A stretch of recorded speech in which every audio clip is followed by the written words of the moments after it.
How about no tax on tips? How about no tax on overtime? How about no Social Security? How about all those things? These are the kind of thoughts that will change America. I know what his goal is. No tax for anybody who makes less than $150,000 a year. That's his goal. And that's what I'm working for. So you're saying when it looks chaotic and unpredictable from the outside, that there actually is a master plan when it comes to these tariffs? It is not chaotic. And the only one who thinks it's chaotic is someone who's being silly. He said reciprocal tariffs. Nobody expected him to announce 50% tariffs this morning. He needed to break some guy in Ontario who said he was going to tax American energy 25%. The President of the United States in the White House says, "Oh, no, you won't," and breaks him.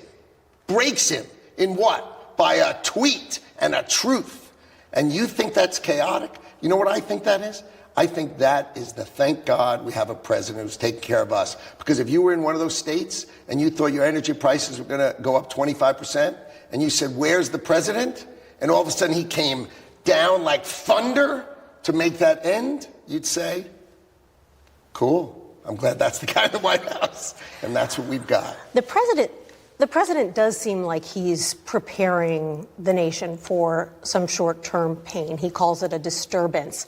How much pain should Americans brace for? How much will inflation go up, and for how long? Okay, if you balance the budget, it's not inflation. Tariffs do not create inflation. Printing extra money creates inflation. Like I try to describe it, if we all had $1 trillion, and that's all the money that was there, okay, and your shoes had a tariff and my shoes didn't, then my shoes would just be cheaper than yours. But that's not inflation. Whereas if I give everybody $2 trillion, both our shoes are more expensive right now, right away. So printing less money is less inflation, okay? Tariffs make American-made goods cheaper. Imagine saying that. I saw someone complain this morning, a construction company was complaining this morning, and they said, now we have to buy American lumber and hire American people.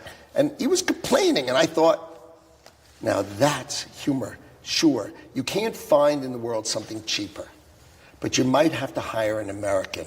And you know what? If you have to pay him a little more, that's what President Trump is all about. Pay our people more to live in our economy. You want to leech off our economy? You want to breathe off our economy? Okay, help us.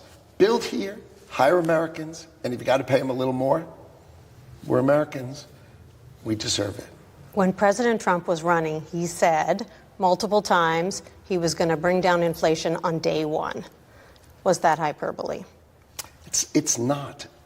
Driving down energy prices is key. Driving down interest rates is key. Where are interest rates now?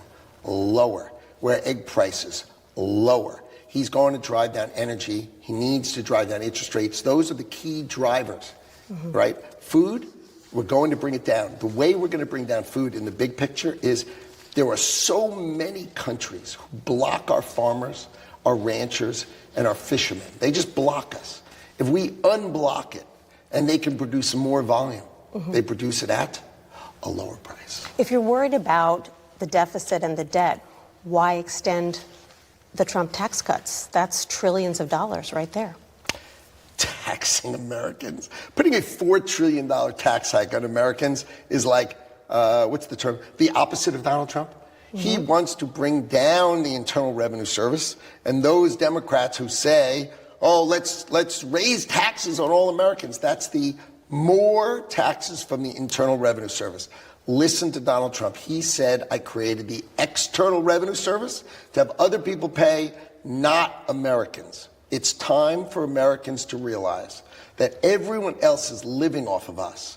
Let's let them pay some of their fair share. Instead of we all say, oh, we pay our fair share. How about all the people who are living off us? How about Mercedes? Think of all the cars they sell. How about they pay some? Look at everything you buy. Maybe, just maybe, the people who provide that should pay. Do you ever think about this? Every boat, every commercial vehicle you've ever seen, every single one you've ever seen, cruise ship, you ever see the flag hanging off the back? You ever seen an American flag in your life? Never. You know what's a flag of? Liberia. And you're like, what? Because you pay no tax. So all those ships are paying no tax. It's just a tax scam. Ireland has a $60 billion surplus. Ireland. Why? Because our companies drop their IP there, their patents and their IP, and they pay Ireland the money. Tax scam. How about we end the tax scams, bring the money back, reduce our taxes? Who's our? All of America. Eliminate the tax on tips, tax on overtime, tax on Social Security. Drive down the tax rate of America. Sell green cards. Call them gold cards. Instead of giving away $400,000 a year. Do you realize if we sold those $400,000 a year for $5 million each? That's $2 trillion every time. $2 trillion. We'd have no budget deficit. We could lower taxes on America. These are the thoughts of the guy in the White House. I keep pointing right there because that's where he is. He's right over there. It takes me at least 3.5 minutes to get there.